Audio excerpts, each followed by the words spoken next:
Education. So మనం last వీడియోలో ఏం చెప్పుకున్నాము, భారత రాజ్యాంగ ముఖ్య లక్షణాల గురించి చెప్పుకున్నాము.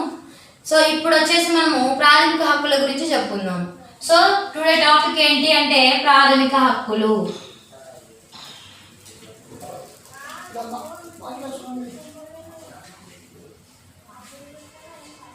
సో ప్రాథమిక హక్కులు, అసలు ప్రాథమిక హక్కులు అంటే ఏంటి, అవి ఎందుకు వచ్చాయి, మనం ఎందుకోసం వాటిని ఉపయోగించుకోవాలి, ఆ హక్కులు ఉండడం వల్ల మనకి ఏంటి లాభాలు ఉన్నాయి, అందువల్ల మనము ఏదైనా ప్రాబ్లమ్స్ నుంచి సాల్వ్ చేసుకునేవి ఏమైనా ఉన్నాయా, అండ్ ఇంకోటి అసలు హక్కులలో మనకు ముఖ్యమైనవి, హక్కులలో ఏమైనా రకరకాలు అంటే రకాలు ఉన్నాయా అనేవన్నీ ఈరోజు మనం తెలుసుకుందాం. సో ఈ హక్కులని మొట్టమొదటిసారిగా మనం ఎక్కడి నుంచి తీసుకున్నాము అంటే మనకు తెలిసిన విషయం ఏంటి అంటే యూఎస్ఏ నుంచి తీసుకున్నామని చెప్తున్నాం. సో ఫస్ట్ ఆఫ్ ఆల్ మనం హక్కులు అనేవి, ఒక వ్యక్తికి హక్కు అనేది ఎందుకు ఉండాలి అంటే ఒక వ్యక్తి నిరంతరం అభివృద్ధి చెందడానికి, తనను తాను డెవలప్ చేసుకోవడానికి ఒక వ్యక్తికి ఖచ్చితంగా హక్కు అనేది చాలా అవసరం. అలాగే ఈ హక్కులు అన్నవి ఏం చేశారు అంటే బ్రిటిష్ గవర్నమెంట్ ఏం చేస్తుంది అంటే, బ్రిటిష్లో పార్లమెంటరీ ఫార్మ్ ఆఫ్ గవర్నమెంట్ ఉంది కాబట్టి అక్కడ అంటే లెజిస్లేచర్, ఎగ్జిక్యూటివ్, జ్యుడిషియరీ అని 3 శాసన నిర్మాణ శాఖలు ఉంటాయి. అంటే చట్టాన్ని తయారు చేయాలి, అలాగే వాటిని రూపొందించుకోవాలి, ఆ తర్వాత వాటిని అమలు చేయాలి. సో ఈ 3 ప్రాసెస్లు చేసే సమయంలో అక్కడ పరిస్థితులు అన్నవి తారుమారు కాకుండా, ఒక దానిపైన ఒకటి పెత్తనాలు చెలాయించుకోకుండా ఉండడం కోసం అప్పుడు వాళ్ళు పార్లమెంటరీ ఫార్మ్ ఆఫ్ గవర్నమెంట్ తీసుకొని వచ్చి నియంత్రణ చేయడం మొదలుపెట్టారు. ఆ తర్వాత నెక్స్ట్ అమెరికా వాళ్ళు. సో అమెరికా వాళ్ళు కూడా ఏం చేశారండి అంటే, మాకు కూడా ఇప్పుడు ఈ నియంత్రణ ప్రతి ఒక్క దేశంలో జరుగుతుంటుంది, ఎందుకంటే చట్టాన్ని తయారు చేయాలి, లా మేకింగ్ ఉంటుంది, తర్వాత లా అడ్జుడికేషన్ ఉంటుంది. అంటే ఒక చట్టాన్ని మనము ఇంప్లిమెంట్ చేసుకోవాలి, తయారు చేసుకోవాలి, అమలు చేయాలి. అంటే ఈ 3 పద్ధతులు ప్రతి ఒక్క దేశంలో, ప్రతి ఒక్క రాజ్యాంగంలో ఏర్పాటు చేసింటారు. సో ఈ 3 పద్ధతుల కోసము బ్రిటన్ వచ్చేసి పార్లమెంటరీ గవర్నమెంట్ పెట్టుకున్నప్పుడు మనము కొత్తగా వీటి కోసము మనం ప్రాథమిక హక్కులను క్రియేట్ చేసుకుందామని చెప్పి అమెరికా రాజ్యాంగం డిసైడ్ అయ్యింది. సో అందుకే ఫస్ట్ మొట్టమొదటిసారిగా మన ప్రాథమిక హక్కుల గురించి ఎక్కడ ఉందండి అంటే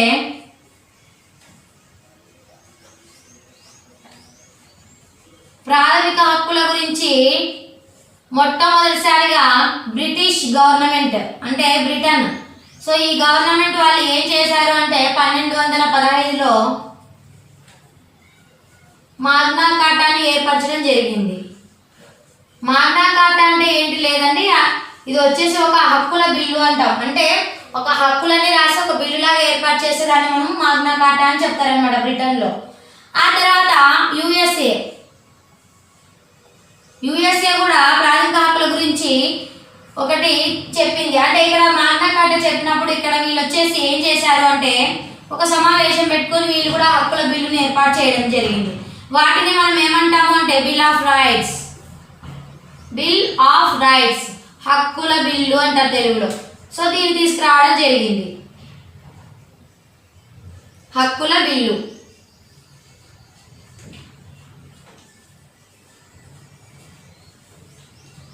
ఆ తర్వాత మళ్ళీ నెక్స్ట్ వచ్చినదే ఫ్రాన్స్ దేశంలో మనకి ముఖ్యమైనవి ఉండేవండి. అవి ఏంటి అంటే లిబర్టీ, ఈక్వాలిటీ, ఫ్రెటర్నిటీ అంటాం, స్వేచ్ఛ, సమానత్వం, సౌభ్రాతృత్వం. సో వీటిని మనం ఎక్కడి నుంచి తీసుకున్నామంటే ఫ్రాన్స్ నుంచే. సో వీళ్ళు కూడా ఏం చేశారు, ఫ్రాన్స్లో హక్కుల ప్రకటన అనేది చేశారండి.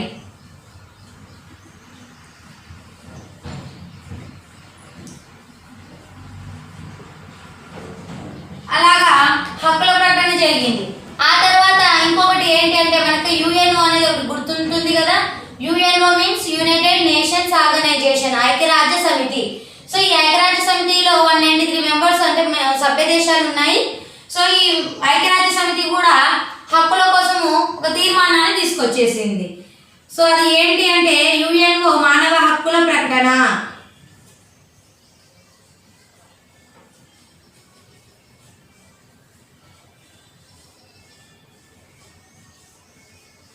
ఈ యుఎన్ఓ మానవ హక్కుల ప్రకటనని తీసుకురావడం జరిగింది.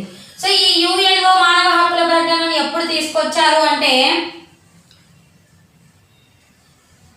1948 December 10. ఈ 1948 డిసెంబర్ 10న మానవ హక్కుల ప్రకటన జరిగింది కాబట్టి ప్రతి ఒక్కరు కూడా డిసెంబర్ 10ని ఏమని పిలిచేవాళ్ళండి అంటే మానవ హక్కుల దినోత్సవంగా జరుపుకుంటాం అనమాట ఈ డిసెంబర్ 10 అని. సో ఏం జరుపుకుంటామండి? మానవ హక్కుల దినోత్సవం, హ్యూమన్ రైట్స్ డే, మానవ హక్కుల దినోత్సవం. సరే, ఇప్పుడు ఇందాక మనం చెప్పుకున్నాం కదండి ఈ ఫ్రాన్స్ లో హక్కుల ప్రకటన జరిగింది అని. సో ఈ హక్కుల ప్రకటన ఎప్పుడు జరిగింది అంటే 1789లో జరిగింది. ఆ తర్వాత యుఎస్ఏలో బిల్ ఆఫ్ రైట్స్ కదా హక్కుల బిల్లు, ఇక్కడ కూడా ఎప్పుడు తీర్మానం జరిగిందంటే 1791లో జరిగింది. సో ఎప్పటి నుంచో మన హక్కుల గురించి తెలియజేసుకుంటూ వస్తూ ఉన్నారండి. కానీ ఈ మానవ హక్కుల ప్రకటన తర్వాత మనకి ఏం జరిగింది అంటే మనము ఇతర రాజ్యాంగాల నుంచి తీసుకోవడం జరిగింది. మనము భారత రాజ్యాంగంలో ఉన్నటువంటి ప్రాథమిక హక్కులను ఎక్కడి నుంచి తీసుకున్నాము అంటే ఖచ్చితంగా మనము యుఎస్ఏ రాజ్యాంగం నుంచి తీసుకున్నాం, అంటే అమెరికా రాజ్యాంగం నుంచి తీసుకున్నాం. సో ఈ హక్కుల బిల్లును మనం ఎక్కడి నుంచి తీసుకున్నాము అంటే అమెరికా రాజ్యాంగం. తీసుకున్న తర్వాత మనము ముందుగానే తీసుకున్నాము అంటే అంతవరకు రాజ్యాంగం మనకి ఇంప్లిమెంటేషన్ కాలేదు. సో మనకి రాజ్యాంగం అమల్లోకి వచ్చిన తర్వాత మనం ఆ టాపిక్ ని తీసుకోగలిగినాము అమెరికా నుంచి. కానీ అంతకంటే ముందు అంటే మన భారత రాజ్యాంగం అమల్లోకి రాకముందు, ఇంకా మనకి ఇండిపెండెన్స్ రాకముందు కూడా మన వాళ్ళు ప్రాథమిక హక్కుల గురించి మన భారతదేశంలో ఆలోచించారు. సో అది ఎప్పటి నుంచి అంటే మొదలైందండి అంటే 1895లో. 1895 అంటేనే మనకి బాల గంగాధర్ తిలక్ అంటే లోకమాన్య బాల గంగాధర్ తిలక్ అండి. బాల గంగాధర్ తిలక్ ఎవరు అంటే మనకు తెలుసు అతివాద నాయకులలో ఒకరు. ఇతని అశాంతి పిత అని కూడా చెప్తాము మనము. సో బాల గంగాధర్ తిలక్ ఏం చేశాడు? హోమ్ రూల్ లీగ్ ఏర్పాటు చేశాడు కదా. సో అలాగే ఇతను ఏం చేశాడు? బాల గంగాధర్ తిలక్ మొట్టమొదటిసారిగా ప్రాథమిక హక్కుల యొక్క ప్రాధాన్యతను తెలియజెప్తూ స్వాతంత్ర్యం నా జన్మ హక్కు, స్వాతంత్ర్యం నా జన్మ హక్కు,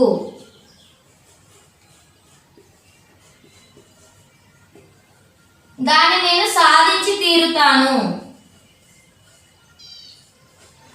చూడండి, అప్పుడే అతను ఏమన్నాడు? స్వాతంత్ర్యం నా జన్మ హక్కు, నేను దానిని నేను సాధించి తీరుతాను అని చెప్పాడు. Swaraj is my birth right అని చెప్పాడు అనమాట. అంటే స్వాతంత్రం అన్నది నా జన్మ హక్కు, Swaraj is my birth right. సరే, ఇతనే కాకుండా ఇంకా వేరే వాళ్ళు కూడా ఉన్నారు అంటే ఉన్నారు. సో అతను ఇంకా నెక్స్ట్ వచ్చేసి మనకి అప్పటికి మనకి 1885లో మనకి ఇండియన్ నేషనల్ కాంగ్రెస్ అనేది ఏర్పడడం జరిగింది. సో ఇండియన్ నేషనల్ కాంగ్రెస్ ఎప్పుడు ఏర్పడింది అంటే 1885లో జరిగింది. సో 1885లో జరిగింది కాబట్టి అప్పుడు 1911లో ఇండియన్ ఐఎన్సి సమావేశాలు జరిగాయి.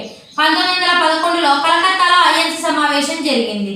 సో ఈ కలకత్తాలో ఐఎన్సి సమావేశంలో ఏమని చెప్పుకున్నారు అంటే మనం ఖచ్చితంగా రూపొందించబోయే మన యొక్క రాజ్యాంగంలో మనము ప్రాథమిక హక్కులను పెట్టుకోవాలండి అని చెప్పారు. ఆ తర్వాత ఇంకొక విషయం ఏంటి అంటే మనకి బాగా తెలిసిందే, ఆ తర్వాత 1918లో మనకి ఎప్పుడు 1919 ఆ టైంలో మనకి మాంటైన్ చేన్స్ఫర్ రిఫార్మ్స్ వచ్చాయి కదా. సో ఆ టైంలోనే వీళ్ళు 1918 అంటే ఆ రిఫార్మ్స్ కి ముందే ఏమని ఆలోచించుకున్నారు అంటే మనము ఖచ్చితంగా ప్రాథమిక హక్కులను మన రాజ్యాంగంలో పొందుపరచుకోవాలి అని చెప్పడం జరిగింది. అంటే మీకు బ్రిటిష్ వాళ్ళకి ఎలాంటి హక్కులు అయితే ఉన్నాయో మాకు కూడా మా ఇండియన్స్ కి కూడా అలాంటి హక్కులే మీరు మాకు ప్రసాదించాలి అని చెప్పి అడగడం జరిగింది. ఆ తర్వాత మనకు తెలిసిందే 1918లోనే మనకి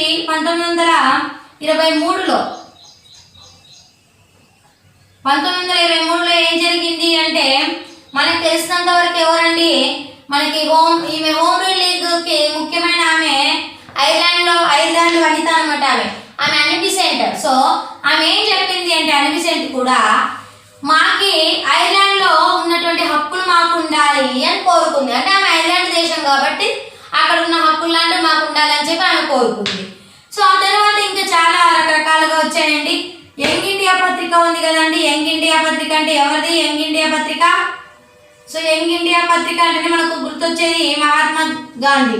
so Mahatma Gandhi young India పత్రికలో ఏం చెప్పాడు అంటే మహాత్మా గాంధీ గారు పత్రికలో కూడా మాకు హక్కుల గురించి చెప్పాడనమాట. సో మాకు కూడా ప్రాథమిక హక్కులు ఉండాలని తెలియజేస్తాడు.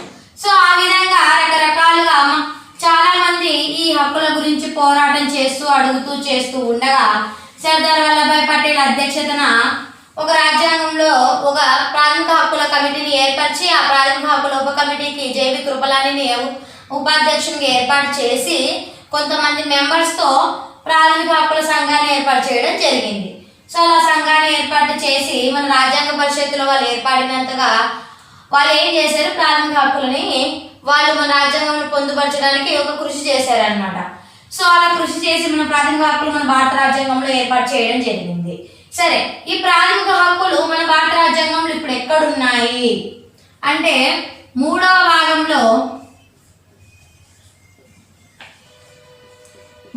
భాగంలో 12 నుంచి 35 ఆర్టికల్స్ వరకు. చాలా ఇంపార్టెంట్ డేటా అండి, ఇవి నోట్ చేసుకోండి. 12వ ఆర్టికల్ నుంచి 35వ ఆర్టికల్ వరకు ఉన్నాయన్నమాట. ఎన్నవ భాగంలో? 3వ భాగంలో. ఓకే, సరే, ఈ 12 నుంచి 35వ ఆర్టికల్స్ ఏవేవి, అందులో ఏమేమి మనకి విడగొట్టడం జరిగింది, ఏంటంటే అమెండ్మెంట్ చేశారో ఇప్పుడు మనం తెలుసుకుందాం అండి. సో మొట్టమొదటిసారిగా మనకి 12 నుంచి 35 ఆర్టికల్స్ అంటే ఎన్ని? 12, 13, 14, 15, 16, 17. సో ఆ తర్వాత 18, 19, 20, 21, 22, 23, 24, 25, 26, 27, 28, 29, 30, 31, 32, 33, 34 అండ్ 35. సో మొత్తం ఎన్ని ఉన్నాయండి ఈ ఆర్టికల్స్? 12 నుంచి 35 ఆర్టికల్స్. సో ఎన్ని? 1, 2, 3, 4, 5, 6, 7, 8, 9, 10, 11, 12, 13, 14, 15, 16, 17, 18, 19, 20, 21, 22, 23, 24. అంటే మొత్తంగా ఎన్ని ఆర్టికల్స్ అండి చెప్పారు ప్రాథమిక హక్కుల్లో? 24 ఆర్టికల్స్ చెప్పారు. సరే, ఈ ప్రాథమిక హక్కుల గురించి ఎవరైనా గొప్పగా చెప్పారా మన భారత రాజ్యాంగంలో అంటే చెప్పారు. ప్రతి ఒక్కరు ఏమని చెప్పారు? ప్రాథమిక హక్కులు అంటే ఖచ్చితంగా ఒక వ్యక్తి అభివృద్ధి చెందడానికి చాలా ముఖ్యమని చెప్పారు. ఆ తర్వాత హెచ్జే లాస్కీ అనే పండితుడు ఏం చెప్పాడు అంటే, హెచ్జే లాస్కీ అతను ఏం చెప్పాడు అంటే, ఒక రాజ్యం యొక్క స్వభావం కానీ ఒక రాజ్యం యొక్క లక్షణం కానీ అది పౌరులకు కల్పించే హక్కులను బట్టి మాత్రమే తెలుస్తుంది అన్నాడు. అంటే ఏంటి అర్థము అంటే, ఇప్పుడు ఒక రాజ్యం యొక్క లక్షణం, మన రాజ్యం యొక్క లక్షణం ఏంటి, మన రాజ్యం యొక్క స్వభావం ఏంటి, ఇవన్నీ కూడా ఎలా తెలుస్తాయంట? మనము రాజ్యానికి కల్పించే హక్కులను బట్టే తెలుస్తాయి అని చెప్పాడనమాట అతను. ఎవరు? HJ Laski.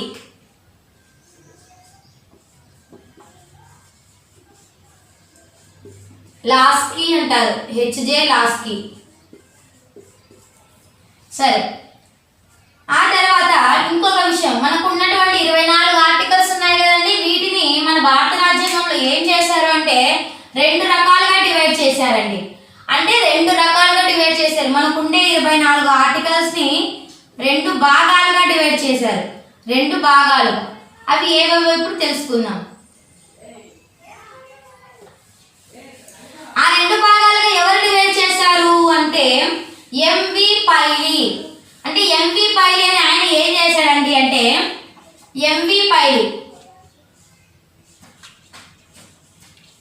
ఇతను ఏం చేశాడు, ప్రాథమిక హక్కులని 2 రకాలుగా వర్గీకరించాడు.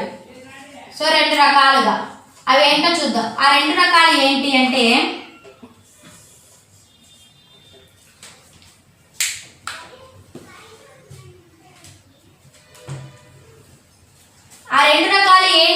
ఎంవి పైలీ అనే వ్యక్తి 2 రకాలుగా వర్గీకరించడం జరిగింది. సో అవి ఏమి అంటే సాధారణ హక్కులు,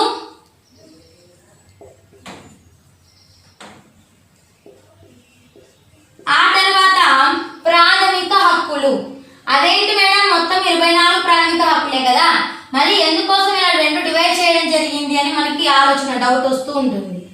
సో దానికి కారణం చెప్తానండి. ఎందుకోసం అంటే యాక్చువల్గా మనకి ప్రాథమిక హక్కులు ఉన్నాయి.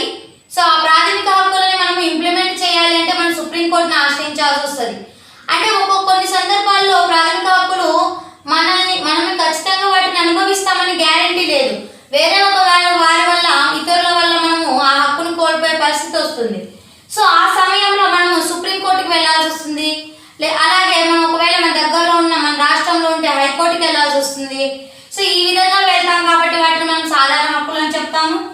మనము ఏవైతే అనుభవిస్తామో వాటిని మనం ప్రాథమిక హక్కులు అని చెప్తామండి.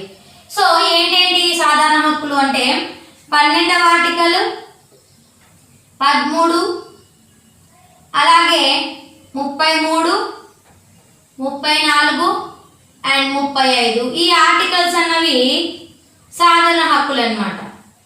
సో అవి ఏవేవో మనము 1 by 1 ఆర్టికల్స్ గురించి తెలియజేసుకుంటూ వద్దామండి. అందులో ఈ ప్రాథమిక హక్కులు ఏమేమి ఉన్నాయి అంటే 14, 15, 16, 17, 18, 19, 20, 21, 22, 23, 24, 25, 26, 27 అండ్ 28, 29, 30 అండ్ 31. ఈ 31 దగ్గర ఇది ఇప్పుడు ప్రాథమిక హక్కు కాదు, దీన్ని తీసుకెళ్లి ఆర్థిక హక్కుల్లో చేర్చారండి. సో దీన్ని వచ్చేసి 44వ రాజ్యాంగ సవరణ ద్వారా 1978లో మొరార్జీ దేశాయ్ గవర్నమెంట్ ఉన్న సమయంలో, అంటే మొరార్జీ దేశాయ్ ప్రైమ్ మినిస్టర్ ఉన్న హయాంలో ఇది ఆస్తి హక్కు ఉంటే మన భారత రాజ్యాంగంలో ప్రాథమిక హక్కులు ఆస్తి హక్కు ఉండడం వల్ల ఇక్కడ సోషలిస్టు సమాజానికి అంటే ఒక సమసమాజం ఏర్పడడానికి ఇక్కడ దోహదం చేయదు. ఆర్థికంగా ఎదుగుదల ఉంటే ఆర్థిక అసమానతలు ఏర్పడే అవసరం అంటే అంత పరిస్థితి వస్తుందనే ఉద్దేశంతో దీన్ని తీసుకెళ్ళి ఎక్కడ పెట్టారు, సవరణ చేశారు. సవరణ చేసిన తర్వాత దాన్ని ఎక్కడో చోట పెట్టారనమాట. సో ఎక్కడ పెట్టారు అంటే 300A అనే ఆర్టికల్లో పెట్టడం జరిగింది. ఆ తర్వాత వీటి ప్లేస్లో మనము 31A, 31B అండ్ 31C అనే ఆర్టికల్స్ను మనము అందులో చేర్చడం జరిగింది. సో ఇవండి మనం ఈ ఆర్టికల్స్ గురించి లైన్గా చెప్పుకుంటూ వచ్చేద్దాం ప్రాథమిక హక్కుల గురించి. సరే, మొట్టమొదటిది ఏది అంటే మనం ఫస్ట్ సాధారణ హక్కుల గురించి చెప్పుకుందాం. లేదండి, ఫస్ట్ మనం ప్రాథమిక హక్కులు చెప్పుకుందాం, ఆ తర్వాత సాధారణ హక్కులు చెప్తే మీకు చాలా ఈజీగా అర్థమవుతుంది. మనం ముందే సాధారణ హక్కులు చెప్పుకున్నామంటే ప్రాథమిక హక్కులకి మనకు భంగం కలిగినప్పుడే మనం సాధారణ హక్కుల గురించి మాట్లాడుకుంటాం. కాబట్టి ఫస్ట్ మనకి ఏ ప్రాథమిక హక్కులు ఉన్నాయో కూడా తెలియాలి కదా. సో అవి చెప్పుకుందాం. సో మొట్టమొదటిసారిగా మన భారత రాజ్యాంగం ఏర్పడినప్పుడు అమలు అయ్యే సమయానికి మొత్తం ఎన్ని ప్రాథమిక హక్కులు మన భారత రాజ్యాంగంలో ఉన్నాయి అంటే 7 ప్రాథమిక హక్కులు ఉన్నాయి. సో 7 అవి ఏంటి? సమానత్వపు హక్కు,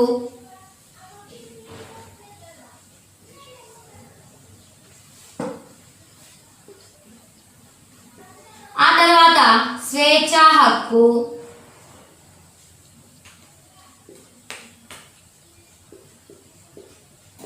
నోట్ చేసుకోవాలనే ఉద్దేశంతో బోర్డు పైన రాస్తూ ఉన్నానండి ప్రతిదీ. పీడనాన్ని నిరోధించే హక్కు,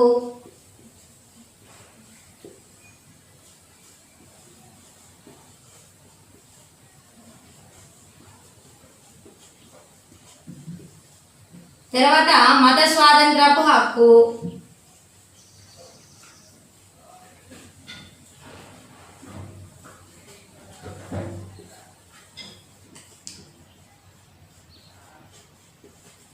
విద్యా సాంస్కృతిక హక్కు,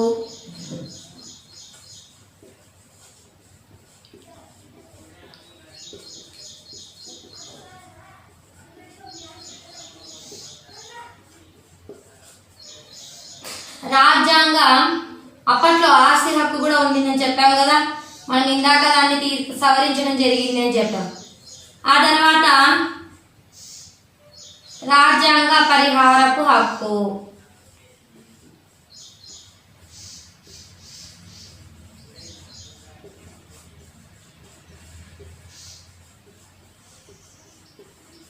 ఓకే సరేనండి. మొత్తానికి మనము హక్కులు మొదటిగా 7 ఉన్నాయన్నాము.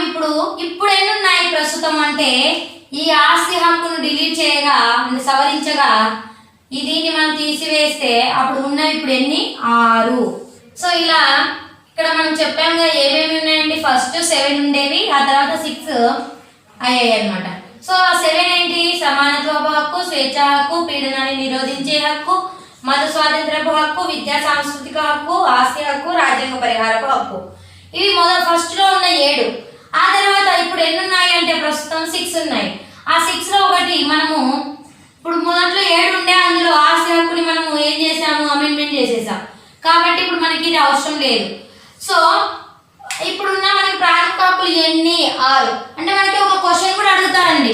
ఎలా అడుగుతారు క్వశ్చన్ అంటే, క్వశ్చన్ ఎలా అడిగే ఛాన్సెస్ ఉన్నాయి అంటే, భారత రాజ్యాంగం ఏర్పడిన నాటికి మొత్తం ప్రాథమిక హక్కుల సంఖ్య ఎంత అని అడగొచ్చు. సో అప్పుడు మనం ఇప్పుడు భారత రాజ్యాంగం ఏర్పడే టైం అన్నారు, అంటే భారత రాజ్యాంగం ఏర్పడినప్పుడు. సో భారత రాజ్యాంగం ఏర్పడినప్పుడు అంటే 1950 జనవరి 26 కదా. సో అప్పుడు అమల్లోకి వచ్చినప్పుడు ఎన్ని ఉన్నాయి? మనకు తెలిసి 7 ఉన్నాయి. కాబట్టి అక్కడ కన్ఫ్యూజ్ చేయడానికి 6 or 7 అనేది ఎక్కువ ఇస్తారు. అప్పుడు ఏం చేస్తారు చాలా మంది, లేదు ఇప్పుడు 6 ఉన్నాయి కదా అని 6 పెడతాం. కాదు, అమలు అంటే 7, ప్రస్తుతం అన్నప్పుడు మళ్ళీ ప్రస్తుతం అంటే 6. మళ్ళీ ఇలా కూడా అడగొచ్చండి బిట్. ఎలా? 44వ రాజ్యాంగ సవరణ ద్వారా తొలగించినటువంటి హక్కు ఏది అని అడుగుతారు. సో అప్పుడు ఏంటి? ఈ హక్కులని ఇచ్చి కూడా ఇందులో ఆస్తి హక్కు అని కూడా ఇచ్చింటారు. సో మనకు తెలుసు కదా, అప్పుడు రాజ్యాంగ సవరణ 44వ రాజ్యాంగ సవరణ ద్వారా తొలగించిన హక్కు ఏదండి అని అడిగితే ఆస్తి హక్కు అని ఆన్సర్ పెట్టాలి. సో ఇలా బిట్స్ చాలా వస్తాయండి ప్రాథమిక హక్కుల గురించి. మొదట్లో ఎన్ని హక్కులు ఉన్నాయి, ప్రస్తుతం ఎన్ని హక్కులు ఉన్నాయి, అందులో 44వ రాజ్యాంగ సవరణ ద్వారా తొలగించిన హక్కు ఏది, అందులో ఎందుకోసం ఆస్తి హక్కును తొలగించడం జరిగింది, ఇలాంటివన్నీ ఏ సంవత్సరంలో తొలగించాలి, ఇవన్నీ అడుగుతారండి. సో సరే, మనం నెక్స్ట్ ఇప్పుడు ఏం చెప్పుకుందాము? ఈ హక్కుల గురించి ఒకటి తర్వాత ఒకటి చెప్పుకుంటూ వెళ్ళిపోదాం. ఫస్ట్ ఏంటి? సమానత్వపు హక్కు. సో ఈ సమానత్వపు హక్కు అంటున్నాం కదా, ఈ సమానత్వపు హక్కులో ఎన్ని ఆర్టికల్స్ ఉన్నాయి అంటే మీరు బాగా గుర్తుపెట్టుకోవాలండి. అంటే ఈ ఆర్డర్ అనేది గుర్తుపెట్టుకోవాలి, చాలా కన్ఫ్యూజ్ అవుతాము. సమానత్వపు హక్కు ఒకసారి ముందు పెడతారు, తర్వాత స్వేచ్ఛ హక్కు తర్వాత పెట్టుకుంటూ అట్లా కన్ఫ్యూజ్ అవ్వకుండా సమానత్వం, స్వేచ్ఛ హక్కు, ఆ తర్వాత పీడనాన్ని నిరోధించే హక్కు, మత స్వాతంత్రపు హక్కు, విద్యా సాంస్కృతిక హక్కు, రాజ్యాంగ పరిహారపు హక్కు. సమానత్వపు హక్కు ఈ హక్కులో ఎన్ని ఆర్టికల్ ఉన్నాయంటే 14 నుంచి 18వ ఆర్టికల్ వరకు ఉన్నాయండి. అంటే మొత్తంగా ఎన్ని ఉన్నాయి? 14 నుంచి 18వ ఆర్టికల్స్ ఉన్నాయి.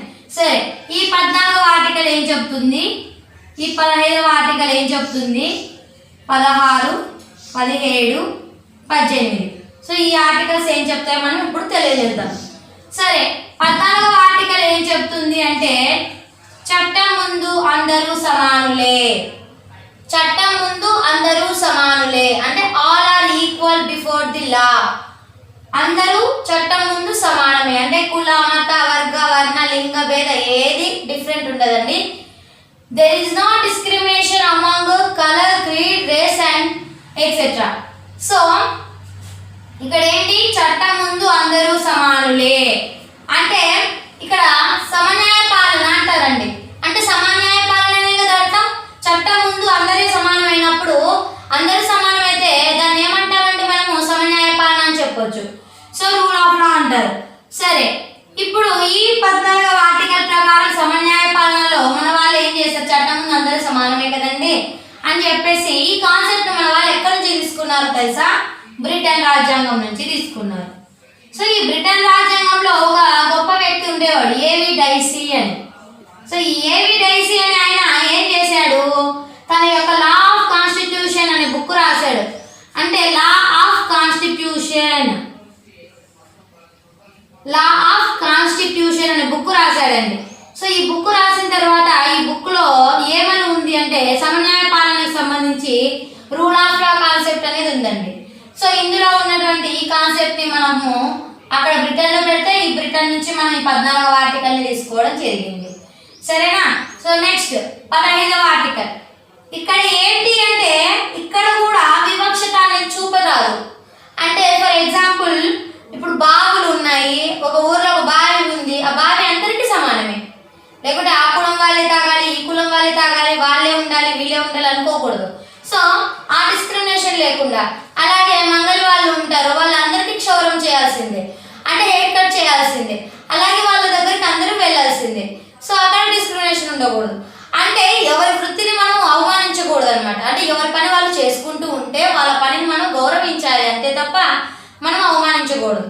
అలాగే వాళ్ళ యొక్క వృత్తులని కానీ వాళ్ళ యొక్క, అంటే ఇప్పుడు పార్కులు ఉంటాయి, పబ్లిక్ ప్లేసెస్, పార్కులు, సినిమా హాళ్ళు, ఇలా థియేటర్స్ల దగ్గరకు వచ్చి వాళ్ళు మూవీస్కి వచ్చేటప్పుడు మీ క్యాస్ట్ ఏంటి అని అలా కులం పరంగా వివక్షత చూపకూడదు అనమాట. అంటే ప్రభుత్వ నిధులతో ఏవైతే నడుస్తూ ఉంటాయో అక్కడ కుల వివక్షత చూపరాదు.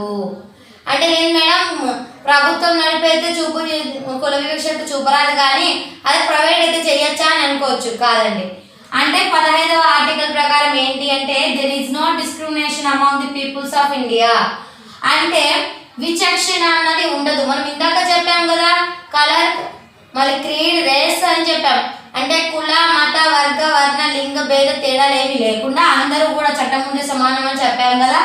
అదేవిధంగా ఇలాంటి వారికి అందరికి ఏ విధమైన డిస్క్రిమినేషన్ అంటే వివక్షత చూపరాదు. అంటే ఇలాంటి విషయం ఒకటి గుర్తొచ్చిందండి. మన డాక్టర్ బిఆర్ అంబేద్కర్ గారు ఉన్నారు కదండి, ఆయన మహత్తెగకు చెందినవాడు. అక్కడ అతను ఒకప్పుడు వాళ్ళు వాటర్ తాగడానికి వెళ్తే బాగానే మూసేయడం జరిగింది. సో అలాంటి అవమానాలు జరిగాయి కాబట్టి అవన్నీ దృష్టిలో పెట్టుకొని ఈ కుల మత భేదాలు ఉండకూడదనే ఉద్దేశంతో ఈ ఆర్టికల్ని తీసుకురావడం జరిగిందండి. ఆ తర్వాత నెక్స్ట్ 16 ఆర్టికల్ ఏం చెప్తుంది? రిజర్వేషన్లు, ప్రభుత్వ ఉద్యోగాలలో రిజర్వేషన్లు. మీరు బాగా గుర్తుపెట్టుకోవాలండి. రిజర్వేషన్లు అంటే మనకి తెలుసు కదా, మహిళలకి ఎంత ఇస్తున్నారు రిజర్వేషన్? ప్రస్తుతం 33% రిజర్వేషన్ ఇస్తున్నారండి. సో ఈ రిజర్వేషన్స్ మొత్తం ఎక్కడి నుంచి ఇస్తున్నారండి అంటే 16వ ఆర్టికల్ బేస్ చేసుకునే ఇస్తున్నారండి. సో ఇక్కడ ఉద్యోగ అవకాశాలు సమానంగా ఇవ్వాలి అంటే రిజర్వేషన్లు కల్పించడము.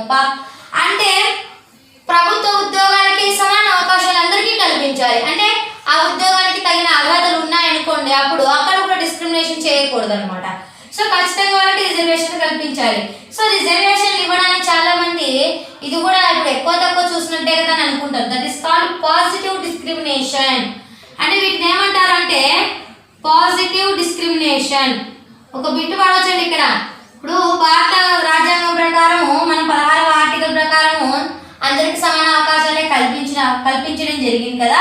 మరి అలాంటప్పుడు అక్కడ రిజర్వేషన్లు ఇస్తారు కదండి. మరి రిజర్వేషన్లు కల్పిస్తే దాన్ని ఏమనొచ్చు? అది కూడా ఒక వివక్ష అయితే నా డౌట్ వస్తుంది. సో అలా బిట్ అడిగినప్పుడు అప్పుడు మనం ఏం పెట్టాలి అంటే పాజిటివ్ డిస్క్రిమినేషన్. అంటే పాజిటివ్ అంటే మనకి నెగిటివ్ కాకుండా పాజిటివ్ అనమాట. సో డిస్క్రిమినేషన్ అంటే వివక్షత లేకుండా, అంటే చిన్నది అంటే ఇది పాజిటివ్, వాళ్ళు బాగుపడాలని మనం చెప్పడం అనమాట. ఆ తర్వాత మనకి 17 ఆర్టికల్ ఏం చెప్తుంది అంటే అంటరానితనం నిషేధం.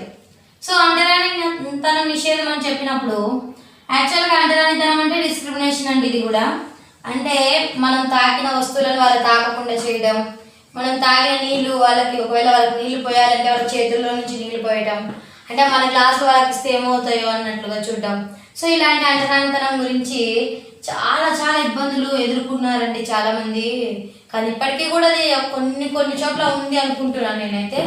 సో అది ఇంకా పూర్తిగా నిషేధం అయిపోతే బాగుంటుందని నాకు అభిప్రాయం అండి.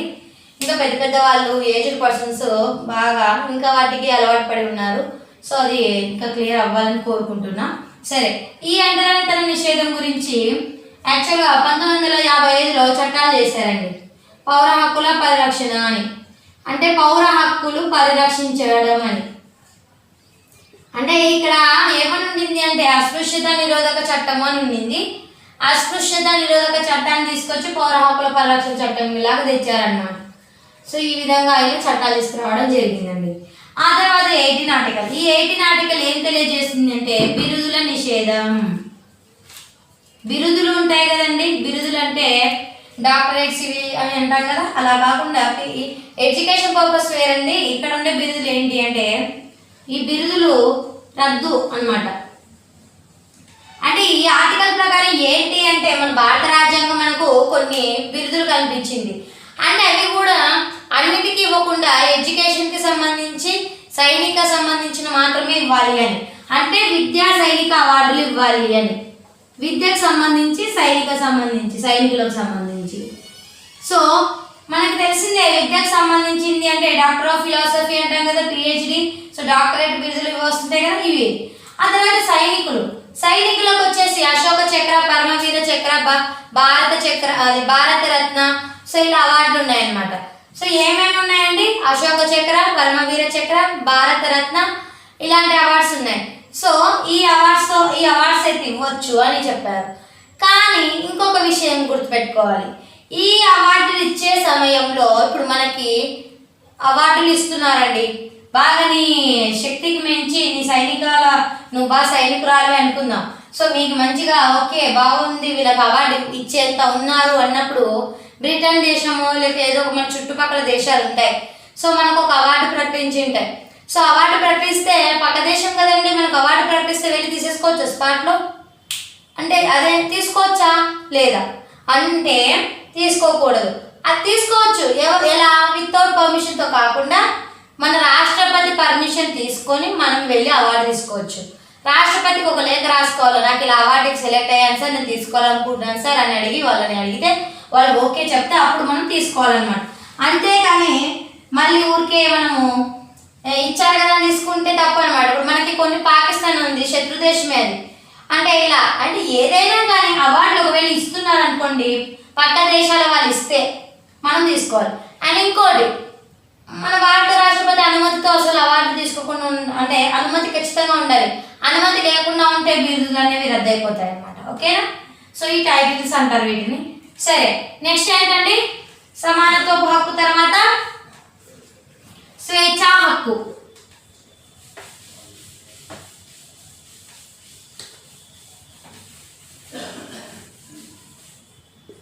సమానత్వ హక్కు తర్వాత ఏంటి? స్వేచ్ఛా హక్కు. సో స్వేచ్ఛ అంటే ప్రతి ఒక్క వ్యక్తి ఫ్రీగా ఉండాలని కోరుకుంటారా లేదా? ఇంకా నాకు మా అమ్మ ఫ్రీడమ్ ఇవ్వడం లేదు, మా నాన్న ఫ్రీడమ్ ఇవ్వడం లేదు, నాకు ఫ్రీడమే లేదు అనుకుంటూ ఉంటారు చాలా మంది. ఆ ఫ్రీడమ్ ఉంటే ఏం ఎంజాయ్ చేస్తాం మనకైతే తెలియదు, కానీ మహా అంటే టీవీ చూసుకుంటూ ఉంటారు అంతే. కానీ ఆయనతో ఫ్రీడమ్ కోసం మన వాళ్ళు మన ఇళ్లలో ఎంతమందితో యుద్ధాలు చేస్తూ ఉంటారు. అలాగే ప్రాథమిక హక్కులు మనకి మన భారతదేశ పౌరులకి ఖచ్చితంగా స్వేచ్ఛ అనేది ఉండాలనే ఉద్దేశంతో స్వేచ్ఛా హక్కును కూడా ప్రకటించిందండి. సో స్వేచ్ఛా హక్కు.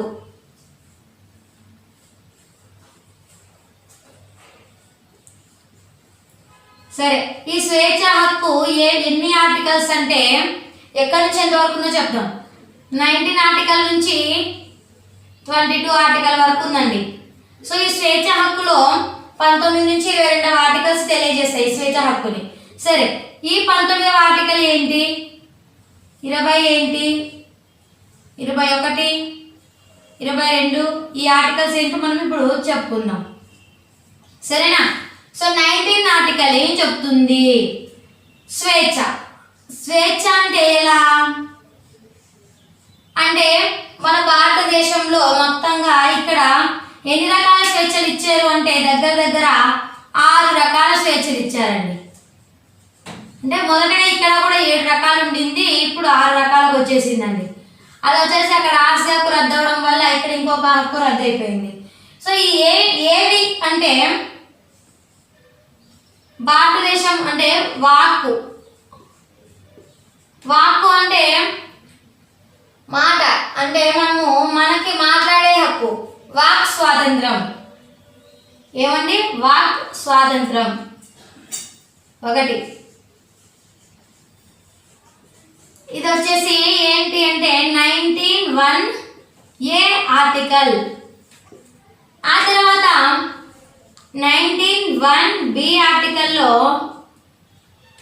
సమావేశం అవ్వటం అంటే శాంతియుతంగా సమావేశం అయ్యే హక్కు. సమావేశం అయ్యే హక్కు ఉంటుందండి. అంటే ఉగ్రవాద సంస్థలు వీళ్ళంతా కూడా సమావేశం అవుతారని కాదు, అంటే సమావేశం చేసుకున్నా కూడా ఉగ్రవాదులు కాదు, మనం అంటే సమావేశం జరుపుకుంటే శాంతియుతంగా ఉండాలి అని. ఆ తర్వాత నెక్స్ట్ సంఘ అంటే సంఘ జీవనం అంటారు కదా. అంటే సంఘ జీవనం చేయొచ్చు, కానీ ఇతరులకు ఇబ్బంది కలిగించకుండా సంఘాలు ఏర్పాటు చేసుకోవచ్చు అనమాట. సంఘ జీవనం అంటే ఏం లేదండి, ఇప్పుడు సంఘాలు ఉంటాయి కదా. సో సంఘాలు అంటే డ్వాక్రా గ్రూప్స్ ఉన్నాయి, పొదుపు లక్ష్మి సంఘాలు ఇవన్నీ ఉంటాయి కదా. సో అలాంటి సంఘాలు కూడా ఏర్పాటు చేసుకోవచ్చు, యూనియన్స్ కూడా ఏర్పాటు చేసుకోవచ్చు అని చెప్తున్నారండి. కానీ ఇవన్నీ కూడా ఎలా జరగాలి? శాంతియుతంగా జరగాలి. ఆ తర్వాత సంచారం చేసే హక్కు, అంటే మన దేశం మొత్తం సంచారం చేసే హక్కు అన్నమాట. అంటే ఒక విషయం గుర్తుపెట్టుకోవాలండి, 370 ఆర్టికల్ ప్రకారం అయితే మనం భారతదేశంలో ఎక్కడైనా సంచరించవచ్చండి. 370 ఆర్టికల్ ప్రకారం కాదు, ఈ 19వ ఆర్టికల్ ప్రకారం ఎక్కడైనా సంచరించవచ్చు. కానీ 370 ఆర్టికల్ ప్రకారం జమ్మూ కాశ్మీర్లో ఒకప్పుడు జమ్మూ కాశ్మీర్కి సపరేట్గా రాజ్యాంగం అంటూ ఉండింది, అది మన ఇండియాలో లేదు కాబట్టి అక్కడికి వెళ్ళడానికి వీలు లేకుండా పోయింది. కానీ ఈ మధ్యలో ఇటీవల ఏం జరిగింది అంటే ఆ జమ్మూ కాశ్మీర్ని కూడా 2 కేంద్రపాలిత ప్రాంతాలుగా విడగొట్టేసి మన దేశంలో కలపడం జరిగింది. కాబట్టి ఇప్పుడు జమ్మూ కాశ్మీర్తో సహా ఎక్కడికైనా వెళ్ళొచ్చు మన దేశంలో. సో ఎక్కడికైనా వెళ్ళొచ్చు, అంటే సంచరించడం అన్నమాట. ఆ తర్వాత మన భారతదేశంలో మనం ఎక్కడైనా స్థిర నివాసం ఏర్పరచుకోవచ్చు. అదే చెప్పాను కదా, 370 ఆర్టికల్ ప్రకారం జమ్మూ కాశ్మీర్కి మాత్రం అప్పుడు లేదని, కానీ ఇప్పుడు డైరెక్ట్ వెళ్ళి జమ్మూ కాశ్మీర్ కూడా ఇల్లు కట్టుకోవచ్చు. సో స్థిర నివాసం ఏర్పాటు చేసుకోవచ్చు. ఆ తర్వాత 19(1)F అనే ఆర్టికల్ ఉండిందండి. అంటే ఇక్కడ ఏం చెప్పాడు? ఎంతైనా ఆస్తి సంపాదించుకోవచ్చు అన్నారు. మీరే చెప్పండి, ఎంతైనా ఆస్తి సంపాదించవచ్చు అంటే ఉన్నవాడు ఇంకా హై అయిపోతాడు, లేనివాడు మరీ డౌన్ అయిపోతాడు. అప్పుడు ఆర్థిక అసమానతలను పెరుగుతాయి, అంటే ఎకనామిక్ ఇంబ్యాలెన్స్ అవుతుంది. కాబట్టి ఆ సమయంలో ఏమవుతుంది? రిచ్ పూర్ ఏర్పడినప్పుడు ఆటోమేటిక్గా మన బ్రిటిష్ వాళ్ళే వచ్చి మనం ఇబ్బందులు పెట్టాల్సిన పని లేదండి. ఈ ధనికులే మన పేదవాళ్ళని హరించి వేసేస్తారు. సో అందుకే ఇలాంటి పరిస్థితి రాకూడదనే ఉద్దేశంతోనే ఈ ఆస్తి హక్కుని తొలగించడం జరిగింది. అలాగే ఇది 19(1)F ఆర్టికల్ని కూడా తొలగించడం జరిగిందండి. ఆ తర్వాత 19(1)G. సో ఈ ఆర్టికల్ ప్రకారం ఏంటి అంటే నచ్చిన వృత్తి చేసుకోవచ్చు అండి. ఫర్ ఎగ్జాంపుల్ నాకు ఒక వర్క్ చేయాలనిపిస్తుంది, నేను వెళ్ళి నా బ్రతుకు తెరువు కోసం ఆ వర్కే చేస్తా, అంతేగాని నువ్వు ఈ వర్క్ చేయొద్దు అని చెప్పడానికి ఎవరికి హక్కు లేదు. సో నచ్చిన పని చేసుకోవచ్చు అనమాట, అంటే నచ్చిన వృత్తిని చేపట్టడం. ఇదండి ఈ 19 యొక్క ఆర్టికల్ గురించి సంబంధించి, ఇది స్వేచ్ఛ గురించి. ఆ తర్వాత నెక్స్ట్ ఏంటి అంటే 20 ఆర్టికల్ గురించి చెప్పుకుందాం. ఇవన్నీ నోట్ చేసుకోండి, నేను చాలా క్లియర్గా నోట్స్ ఇస్తున్నానండి, నీట్గా రాసుకోండి.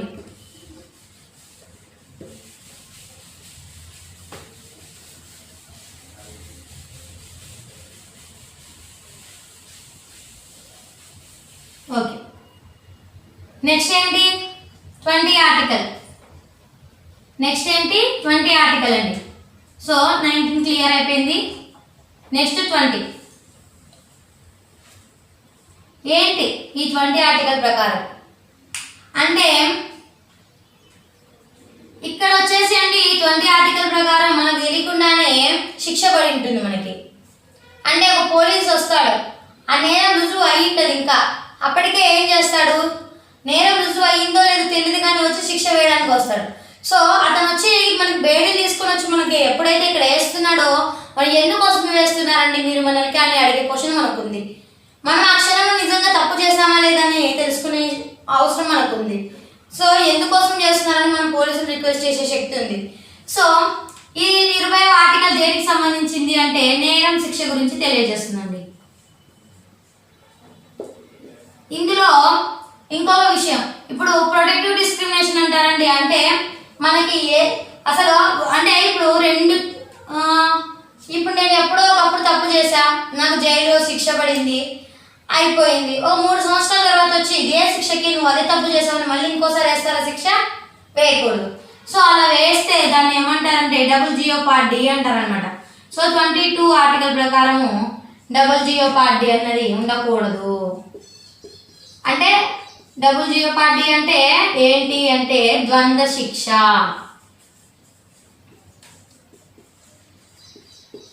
ఇదండి. ఆ తర్వాత ఇంకొకటి ఏంటి అంటే నెక్స్ట్ 21 ఆర్టికల్ అండి. సో ఈ 21 ఆర్టికల్ ఏంటి తెలియజేస్తుంది అంటే మనకు చాలా ముఖ్యమైనదండి. ఇప్పట్లో ఇటీవల యువత చిన్న కష్టానికే ఏదో మనకే ప్రపంచంలో కష్టాలన్నీ మనకే ఉన్నాయి అన్నట్టుగా బిహేవ్ చేస్తూ చాలామంది ఆత్మహత్యలకు పాల్పడుతూ ఉన్నారండి. సో అలాంటి పరిస్థితి ఉండకూడదు అనేసి ఈ 21 ఆర్టికల్ ఏం చెప్పింది అంటే జీవించే హక్కు. సరే, ఈ జీవించే హక్కును మనం రైట్ టు లైఫ్ అంటామండి. ఈ జీవించే హక్కును మనం ఎక్కడి నుంచి తీసుకున్నాము అంటే జపాన్ రాజ్యాంగం నుంచి తీసుకున్నామండి. దీన్నే మనం ఏమంటామంటే ప్రొసీడ్యూర్ ఎస్టాబ్లిష్డ్ బై లా అని చెప్పుకుంటామండి. అంటే చట్టం నిర్ధారించిన పద్ధతి. ఓకేనా, ఒక చట్టం నిర్ధారించిన పద్ధతి అని చెప్తామండి, అది తీసుకున్నాం. సో దీని ప్రకారం అండి జీవించే హక్కు ప్రతి ఒక్క వ్యక్తికి ఉంది. సో దీని ప్రకారమే ఆత్మహత్య నేరం. ఒకవేళ ఆత్మహత్య చేసుకుంటే శిక్ష అయితే పడుతుంది, కానీ ఏమంటాం చనిపోయి ఉంటారు కాబట్టి వాళ్ళకి శిక్ష లేదని అనుకుంటాము. సో ఆత్మహత్య యత్నం అనేది చాలా తప్పు. సో ఈ 21 ఆర్టికల్ ప్రకారం జీవించే హక్కులో జపాన్ తెలియజేసింది. సో ఈ జీవించే హక్కులో భాగంగానే మనకి ఏముంది అంటే గౌరవంగా బ్రతకాలని మనకే ఉంటుంది కదా. సో గౌరవంగా బ్రతకడానికి కూడా ఒక హక్కు కల్పించారనమాట. సో గౌరవంగా బ్రతకడానికి కూడా 21 ఆర్టికల్ అనేది ఉపయోగపడుతుంది. ఆ తర్వాత ఈ 21 ఆర్టికల్లో భాగంగానే మనకి ఏం చేశారు, 21A అనే ఆర్టికల్ని ఏర్పాటు చేయడం జరిగిందండి. సో దీన్ని 86వ రాజ్యాంగ సవరణ ద్వారా 2002 సంవత్సరంలో ఏబి వాజ్పేయి గవర్నమెంట్ అంటే ఇతను ప్రైమ్ మినిస్టర్గా ఉన్నప్పుడు ఏం చేశాడు, విద్యా హక్కు తీసుకొచ్చాడు. విద్యా హక్కు ఈ కాలం ఏమైపోయిందండి, మనము ఇన్ని హక్కులతో పాటు ప్రతి ఒక్క వ్యక్తికి విద్యా హక్కు కూడా ఉండాలి కదా. ఈ విద్య ఉన్నప్పుడే కదా మనకి హక్కులు ఉన్నాయని తెలియజేసేది. సో తెలుస్తుంది కాబట్టి మన ప్రతి ఒక్క వ్యక్తికి విద్యా హక్కు అనేది చాలా ముఖ్యం. సో ఈ విధంగానే మనకి న్యూ ఎడ్యుకేషన్ పాలసీస్ వచ్చాయి. సో అలాగే విద్యకు సంబంధించి కొన్ని విషయాలు తీసుకొచ్చారు. అంటే ఎలిమెంటరీ స్కూల్ నుంచి కానీ ఉన్నత చదువుల వరకు కూడా ఈ హక్కు గురించి తెలియజేస్తారు. అంటే దీని ప్రకారం ఏంటి అంటే 6 నుంచి 14 సంవత్సరాల పిల్లలు ఖచ్చితంగా స్కూల్కి వెళ్ళాలి అని. అంటే ఆ స్కూల్కి పంపించడం ఎవరి బాధ్యత, గార్డియన్, లేకపోతే తల్లిదండ్రుల సంరక్షణ. వాళ్ళ తల్లిదండ్రులు లేకపోతే గార్డియన్ అనమాట. సో అదే అండి. ఆ తర్వాత నెక్స్ట్ 22 ఆర్టికల్. 22 ఆర్టికల్ ఏం తెలియజేస్తుంది అండి అంటే అరెస్ట్ నిర్బంధం నుంచి స్వేచ్ఛ. ఏం తెలియజేస్తుందండి, అరెస్ట్ నిర్బంధం నుంచి స్వేచ్ఛ. ఇప్పుడు అరెస్ట్ అవుతున్నాము, అసలు ఆ టైంకి అది అరెస్ట్ ఎందుకు చేస్తున్నావు నువ్వు అని మనం ఇందాక అడిగామని చెప్పాం. నేరం కూడా అంతే, ఆ టైంలో నిజంగానే నేరం అయి ఉండాలి. అసలు ఆ క్షణంలో నేరమా కాదో కూడా తెలియజేయాలి. అలాగే అరెస్ట్ నిర్బంధం నుంచి కూడా మనకి స్వేచ్ఛ ఉండాలండి. సో 22 ఏం చెప్తుంది, అరెస్ట్ నిర్బంధం నుంచి స్వేచ్ఛ.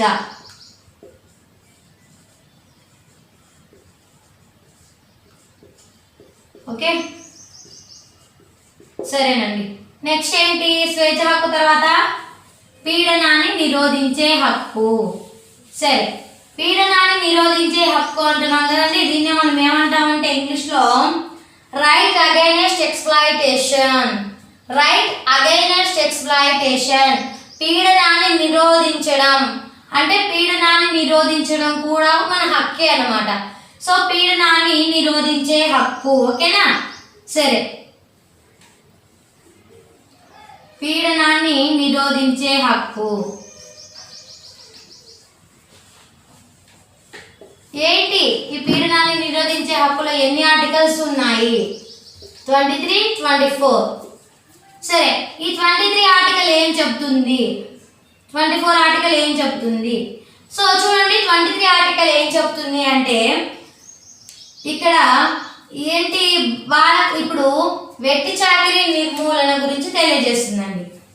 వెట్టి చాకిరీ నిర్మూలన. సో వెట్టి చాకిరీ అంటే ఏమి అంటే ఇప్పుడు చిన్న పిల్లలకి వాళ్ళకి కాళ్ళు చేతులు ఇరగొట్టేసి వాళ్ళని బెగ్గింగ్ చేయడం కోసం వాళ్ళని పంపించడము, అలాగే ఒకరు తెచ్చిన కష్టాన్ని ఇంకొకరు దోచుకొని తింటూ ఉంటారు వాళ్ళు.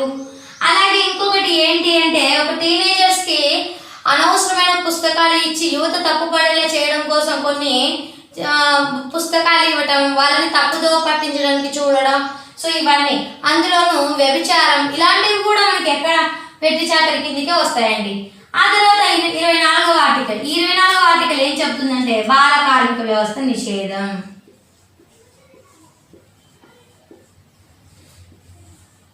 బాల కార్మిక వ్యవస్థ నిషేధం. సరే, సో బాల కార్మిక వ్యవస్థ నిషేధం అంటే చెప్పాం కదండి, 6 to 14 years పిల్లల్ని చదువుకోమని చెప్పాలి, అంతేగాని ఆ పిల్లలతో ఇళ్ళలో పనులు చేయించుకుంటూ అలాగే గనులలో పనులు చేయించుకుంటూ అంటే కొన్ని చోట్ల వాళ్ళ చిన్న వయసు ఆ వయసుకు మించిన పనులు మనం చేయించుకోవడం తప్పు. చేతనతో 10 మందిని చదువుకునేలా చేయాలి, అంతేగాని ఆ చదువుకున్న పిల్లల్ని తీసుకెళ్లి మనం కార్మికులుగా చేయడం తప్పనమాట. సో ఈ బాల కార్మిక వ్యవస్థ నిషేధం గురించి మన భారత రాజ్యాంగంలో 24వ ఆర్టికల్ తెలియజేస్తుంది. సో ఖచ్చితంగా అడుగుతారండి బిట్స్, పీడనాన్ని నిరోధించే హక్కు ఏ ఆర్టికల్లో ఉంది. ఈ ఆర్టికల్స్ మొత్తం క్లియర్ కట్గా నేర్చేసుకోండి. ఇందులో ఏ బిట్ వచ్చేసినా ఇంకా రాసేసేయాలన్నమాట. అంటే మనం వేస్ట్ చేసుకోకూడదు, టైం వేస్ట్ చేసుకోకుండా చదువుకుంటూ వెళ్తూ ఆర్టికల్స్ కూడా చాలా ఈజీగా గుర్తుపెట్టేసుకోవచ్చు. చూడండి చాలా ఈజీ. నెక్స్ట్ ఏంటి, మత స్వాతంత్రపు హక్కు.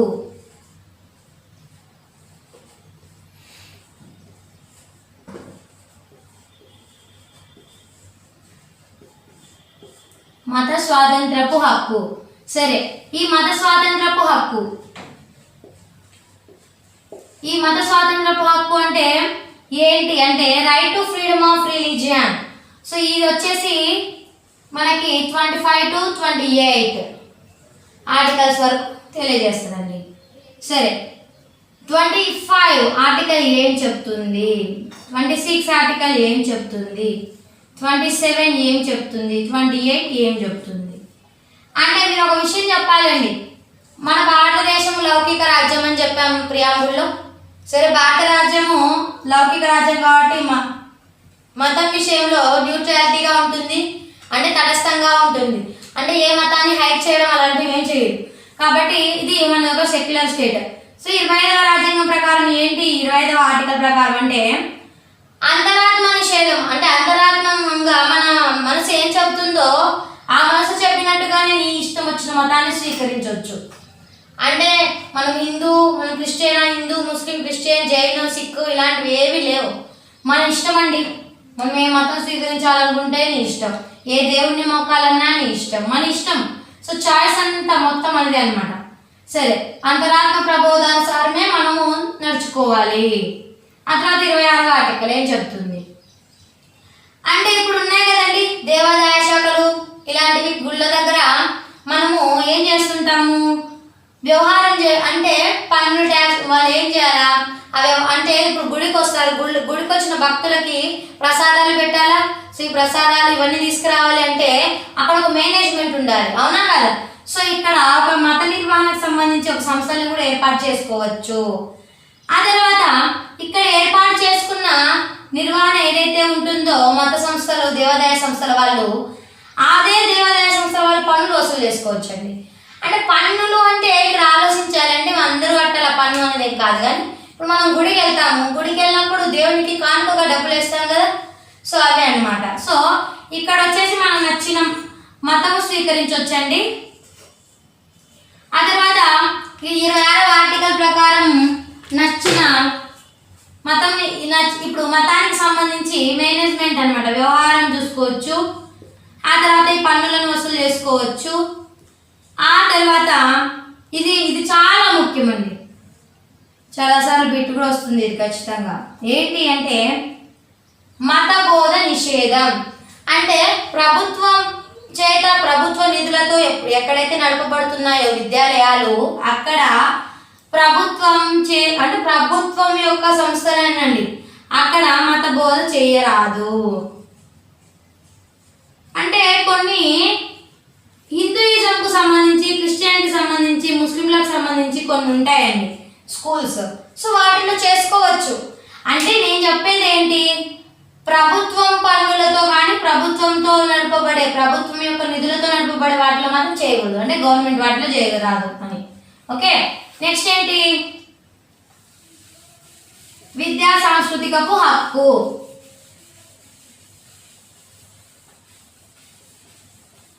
Cultural and educational right. Okay, so next ఏంటి, విద్యా సాంస్కృతిక హక్కు. విద్యా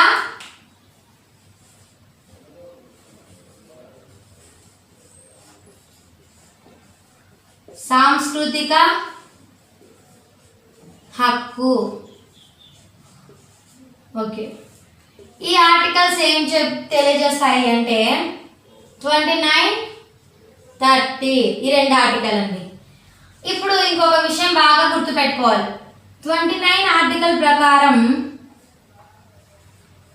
అల్పసంఖ్యాక వర్గాల వాళ్ళు ఉంటారు కదండి, వాళ్ళు వాళ్ళ యొక్క భాషను కాపాడుకోవడం కోసం లిపిని తయారు చేసుకోవచ్చు. అంటే ప్రతి ఒక్క భాషకి లిపి ఉంటుంది, అలాగే వాళ్ళ యొక్క భాషని కాపాడుకోవడం కోసం వీళ్ళు లిపిని ఏర్పాటు చేసుకోవచ్చు. ఆ తర్వాత వీళ్ళు వాళ్ళ యొక్క సపరేట్గా వాళ్ళ కోసము మైనారిటీ వాళ్ళ కోసము వాళ్ళు విద్యా సంస్థలను కూడా ఏర్పాటు చేసుకోవచ్చు అండి. Okay, next so right to constitutional remedies అంటారండి. రాజ్యాంగపు పరిహారపు హక్కు. పరిహారం అంటే మీకు తెలియాలి. పరిహారం అంటే ఒక సమస్య వచ్చినప్పుడు దాన్ని పరిష్కరించుకునేదే కదా పరిహారం అంటే. సో ఈ ఆర్టికల్ 32 ఆర్టికల్. ఈ రాజ్యాంగ పరిహారపు హక్కు ప్రకారం ఏంటి అంటే మన యొక్క ప్రాథమిక హక్కులకి ఏదైనా భంగం కలిగింది అనుకోండి, అంటే మన తరపున మనమైనా వెళ్ళొచ్చు, లేకపోతే మనం వెళ్ళలేని స్థితిలో ఉంటే మన ప్లేస్లో వేరే వాళ్ళైనా వెళ్ళి మనము అప్పీల్ చేసుకోవచ్చు అనమాట. సో సుప్రీంకోర్టుకి మళ్ళీ హైకోర్టుకి కూడా. సో ఇట్లా అప్పీల్ చేసుకునే అవకాశంలో మనకి ఈ రాజ్యాంగ పరిహారపు హక్కు ఏం కల్పిస్తుంది అంటే కొన్ని రిట్ అధికారాలు అనేది కల్పిస్తుంది అనమాట. సో డాక్టర్ బిఆర్ అంబేద్కర్ ఒకటే చెప్పారండి. డాక్టర్ బిఆర్ అంబేద్కర్ గారు ఏం చెప్పారు అంటే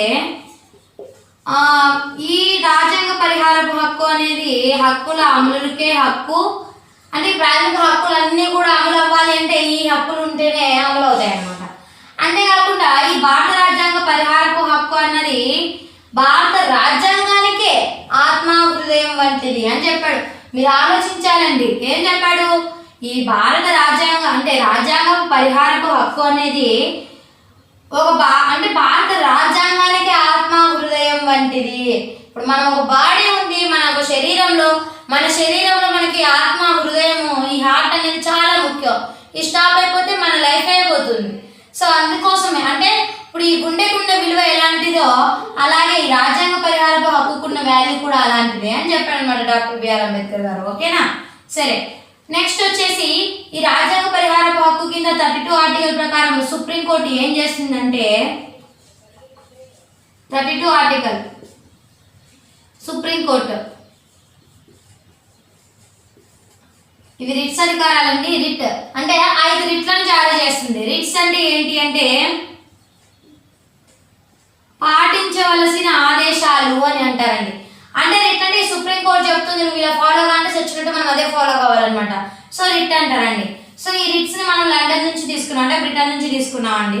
సో ఇది లాటిన్ వర్డే. ఈ రిట్స్ గురించి మనం సుప్రీంకోర్టులో డిస్కస్ చేద్దామండి. ఆ తర్వాత ఈ రిట్స్ ఏవేవి? Habeas corpus,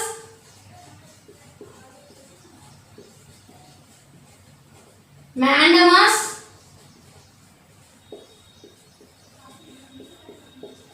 prohibition,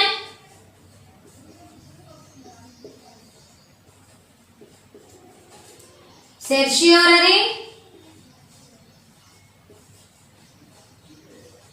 and coarento.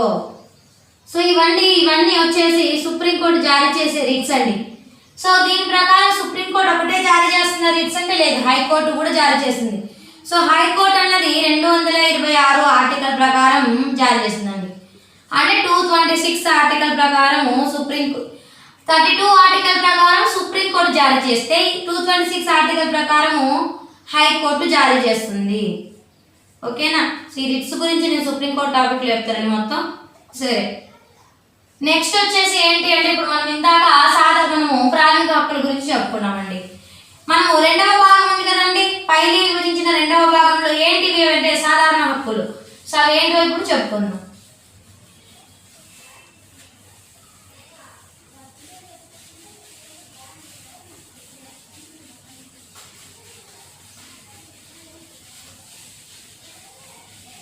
Okay, ఏంటి ఆ నెక్స్ట్ 2వ భాగం సాధారణ హక్కులు. సో ఇవి చాలా ముఖ్యమండి.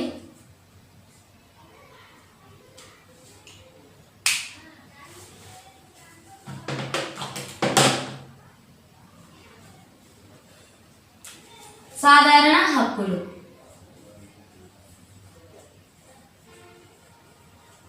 ఇందులో మనకి చాలా ముఖ్యమైనవి ఏంటి సాధారణ హక్కులు ఏంటి అంటే 12, 13, 32, 33, 34, 35 ఈ ఆర్టికల్స్ అండి. ఇవన్నీ ఆర్టికల్స్ అండి, ఖచ్చితంగా చాలా గుర్తుపెట్టుకోవాల్సిందేనండి. సో ఈ 12 ఆర్టికల్ ఏం చెప్తుంది అంటే రాజ్యం యొక్క డెఫినేషన్ చెప్తుందండి. రాజ్యం అంటే ఏంటి అంటే గవర్నమెంట్ ఇన్స్టిట్యూషన్స్ కానీ గవర్నమెంట్ యొక్క ఆర్గనైజేషన్స్ ఏవైతే ఉంటాయో వాటన్నిటిని కూడా మనం రాజ్యం అని పిలవచ్చని కొన్ని అంటే వేటిని రాజ్యం అనాలి, వేటిని రాజ్యం అనకూడదు అని చెప్పి డిస్కస్ చేయడం జరిగిందండి. సో ఈ 12వ ఆర్టికల్ ప్రకారం అయితే ప్రభుత్వ సంస్థలు కానీ ప్రభుత్వం యొక్క ఆర్గనైజేషన్స్ ఏమైనా ఉన్నా కూడా అవి రాజ్యంకి పరిగణించడం జరుగుతుందండి. సో 13వ ఆర్టికల్ చాలా అంటే చాలా ఇంపార్టెంట్ అండి, very very very very important. So దీన్ని మనం చాలా ఈజీగా గుర్తుపెట్టుకోండి. 13వ ఆర్టికల్ ఏం తెలియజేస్తుందంటే న్యాయ సమీక్షాధికారం, అంటే దీన్ని మనం జ్యుడిషియల్ రివ్యూ అంటాం.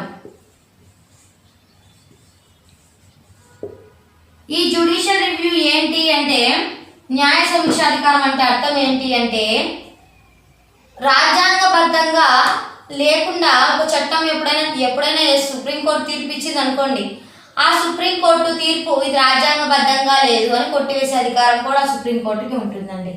ఫర్ ఎగ్జాంపుల్ నేను ఈ పెన్ను తీసుకున్నాను, దొంగతనం చేసినాను అనుకుందాం. డైరెక్ట్ తీసుకెళ్ళి దొంగతనం చేశాను కదా అని నేను 10 సంవత్సరాలు జైల్లో పెడితే ఎలా? అంటే తీర్పు తగినది కాదు కదా. అంటే మనం చేసిన శిక్షకి తగ్గట్టే తీర్పు ఉండాలి, అంతేగాని మనం చేసిన శిక్ష చిన్నది తీర్పు చూస్తే పెద్దగా, అంటే శిక్ష పెద్ద అవుతుంది. మనం చేసిన పని చిన్నది కానీ తీర్పు మాత్రం వాళ్ళు చెప్పిన శిక్ష పెద్దది. కాబట్టి ఇలాంటి పరిస్థితులు వచ్చినప్పుడు ఈ తీర్పు రాజ్యాంగబద్ధంగా లేదు అని కొట్టివేసే అధికారాన్ని మనం న్యాయ సమీక్షాధికారం అని చెప్తామండి. ఓకే, సో ఈ ఆర్టికల్ వచ్చేసి 13(2) అండి. 13(2) ఆర్టికల్ ప్రకారం న్యాయ సమీక్షాధికారం అనేది ఉంటుంది. సరే, ఇప్పుడు న్యాయ సమీక్షాధికారం గురించి చెప్పుకుంటూ ఉన్నాం కదండి. ఇందులో చాలా ముఖ్యమైన విషయాలు ఏంటి అంటే న్యాయ సమీక్షాధికారం కోసం కొన్ని కేసులు ఎక్కువ జరిగాయండి. అవి వచ్చేసి కేశవానంద భారతి కేసు,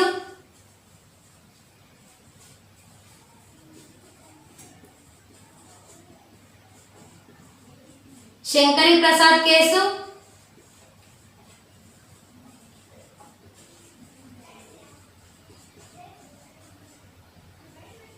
సజ్జన్ సింగ్ కేసు, సజ్జన్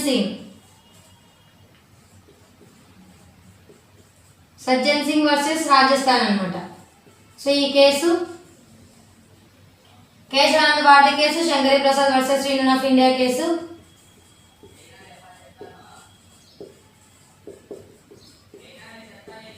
ఆ తర్వాత గోలక్నాథ్ కేసు,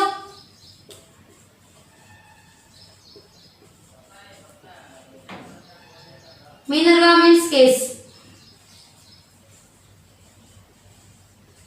సరే, ఈ కేసులలో కొన్ని తీర్పులు ఇచ్చారండి. కేశవానంద భారతి కేసులో ఏం చెప్పారంటే రాజ్యాంగ మౌలిక స్వరూపం అంటూ ఏది చెడకుండా మన భారత రాజ్యాంగం సంస్కరించుకోవచ్చు, సవరించవచ్చు అని చెప్పారు. ఆ తర్వాత గోలక్నాథ్ కేసులో ఏం చెప్పారు అంటే మనము భారత రాజ్యాంగాన్ని సవరించుకోరాదు అని చెప్పారు, అంటే సవరించకూడదు అని చెప్పారు. సరే, ఇలా రకరకాల కొన్ని కేసుల న్యాయ సమీక్షాధికారం గురించి మాట్లాడడం జరిగింది. మనము కేశవానంద భారతి కేసు చాలా ముఖ్యమైనదండి. ఇక్కడ కేశవానంద భారతి కేసులో మనకి మౌలిక స్వరూపం గురించి మాట్లాడారు.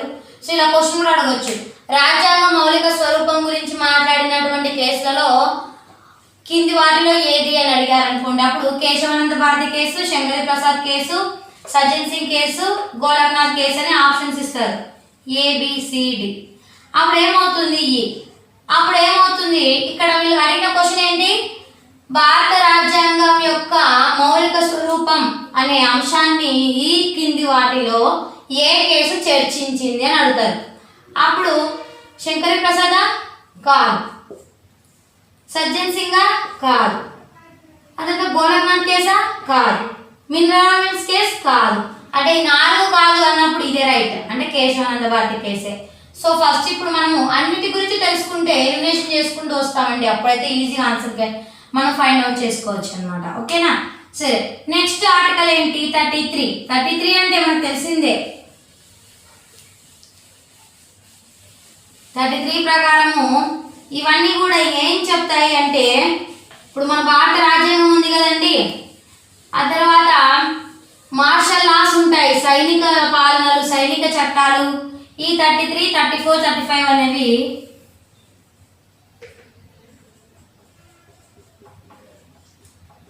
ఇవి వచ్చేసి మార్షల్ లాకు సంబంధించి. మార్షల్ లా అంటే మార్షల్స్ అంటే సైనిక చట్టం అన్నమాట, దీన్ని అంటారు సైనిక చట్టం. సైనిక చట్టం గురించి, అలాగే పార్లమెంటులో ప్రవేశపెట్టలేదని ప్రాథమిక హక్కుల వాటి యొక్క గురించి కూడా పార్లమెంట్లో ఎలా మాట్లాడతామో కూడా తెలియజేసేవేనండి ఇవన్నీ. సో ఇప్పుడు ప్రాథమిక హక్కులు ఎన్ని, సాధారణ హక్కులు అన్ని ఎంవిపైలు ఎన్ని రకాలుగా విభజించాడు, ఆ విభజనలో ఎన్ని ఉన్నాయి అవన్నీ చెప్పుకున్నాం. సో ఎంవిపైలు ప్రాథమిక హక్కులని 2 భాగాలుగా విభజించాడు, సాధారణ హక్కులు, ప్రాథమిక హక్కులు. సో ప్రాథమిక హక్కుల్లో మొదటగా 7 ఉండేవి, ప్రస్తుతం 6 ఉన్నాయి. ఆ 6 ఏంటి అంటే సమానత్వపు హక్కు, స్వేచ్ఛ హక్కు, పీడనాన్ని నిరోధించే హక్కు, మళ్ళీ వచ్చేసి విద్యా సాంస్కృతిక హక్కు, రాజ్యాంగ పరిహారపు హక్కు. సో వీటితో పాటు మనము ఈ సాధారణ హక్కుల గురించి కూడా తెలుసుకున్నామండి. సో ప్రాథమిక హక్కుల గురించి ఇప్పుడు మనం తెలుసుకున్నాం. ఆ తర్వాత నెక్స్ట్ వచ్చేసి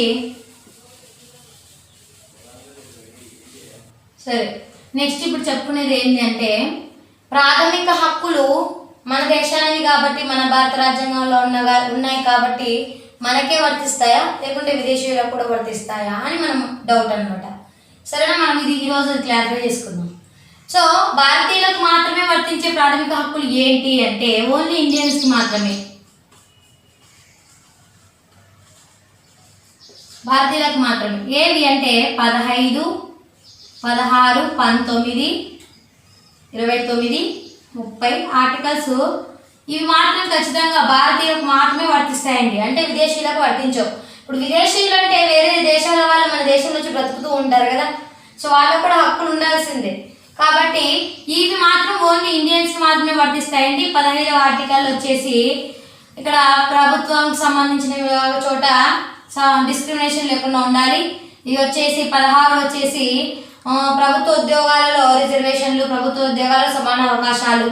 19 వచ్చేసి స్వేచ్ఛ, అంటే ఎక్కడైనా ఇల్లులు కట్టుకోవడము, మనం ఏ వృత్తినైనా చేపట్టొచ్చు.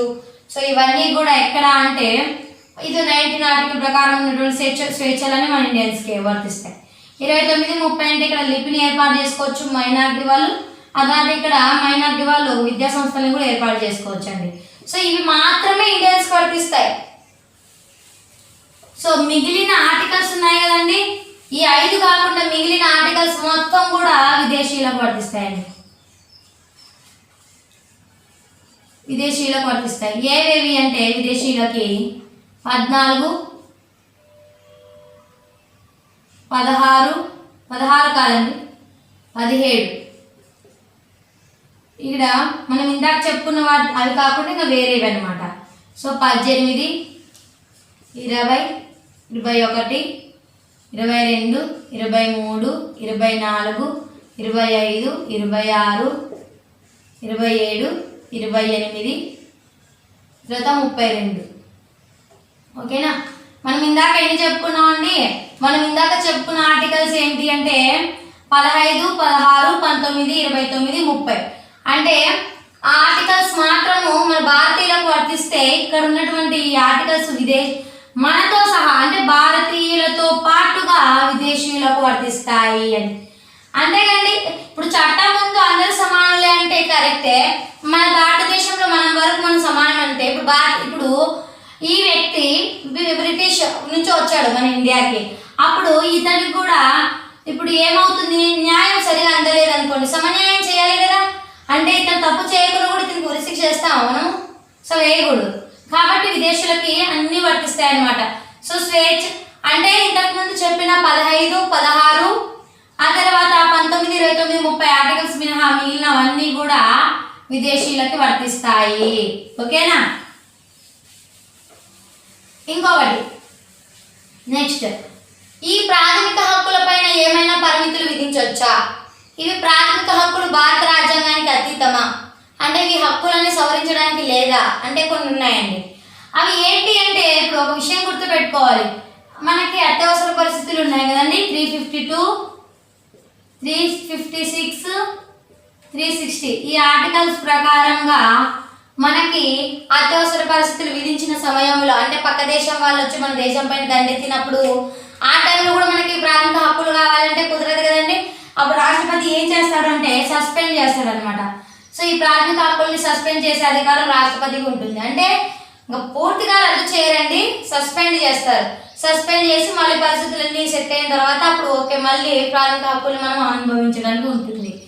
అందుకే 349 అనే ఆర్టికల్ ప్రకారంగా అన్ని ప్రాథమిక హక్కులు రద్దు అవుతాయా?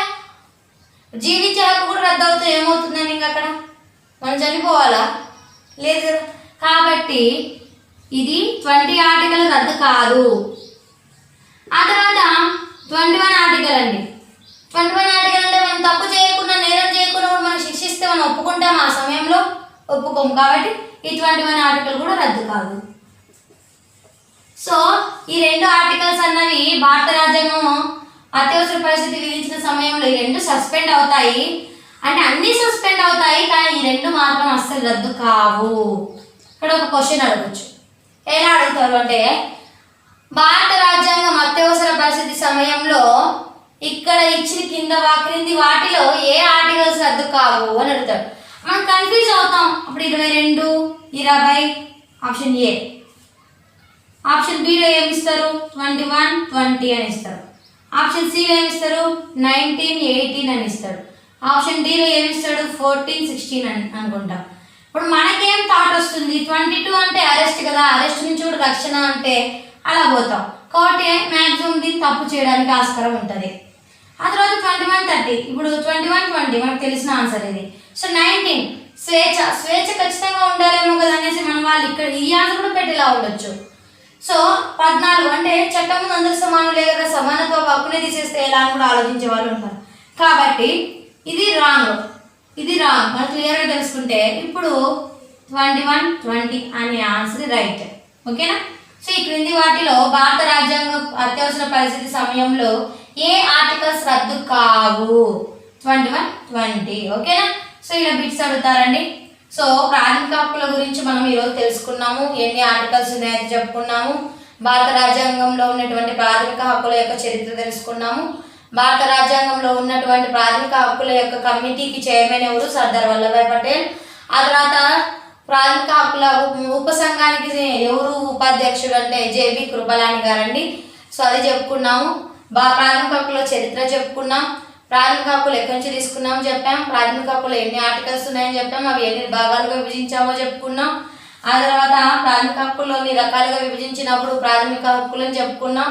ఆ తర్వాత సాధారణ హక్కులు చెప్పుకున్నాం. ప్రాథమిక హక్కుల్లో ఎన్ని ఉన్నాయో చెప్పుకున్నాం. ప్రస్తుతం ఎన్ని ఉన్నాయో చెప్పుకున్నాం. సో మొత్తం చెప్పుకున్నామండి. ఆ తర్వాత విదేశీయులకు వర్తించే ప్రాథమిక హక్కులు ఏవి చెప్పుకున్నాం. మన భారతీయులకు మాత్రమే వర్తించే ప్రాథమిక హక్కులు ఏవి అని చెప్పుకున్నాం. ఆ తర్వాత అత్యవసర పరిస్థితి సమయంలో ఏ ఆర్టికల్స్ ప్రాథమిక హక్కులు రద్దు అవుతాయో కూడా చెప్పుకున్నామండి. సో మొత్తం ప్రాథమిక హక్కుల గురించి మొత్తం చెప్పేసుకున్నామండి. So thanks for watching and please subscribe Uma online education.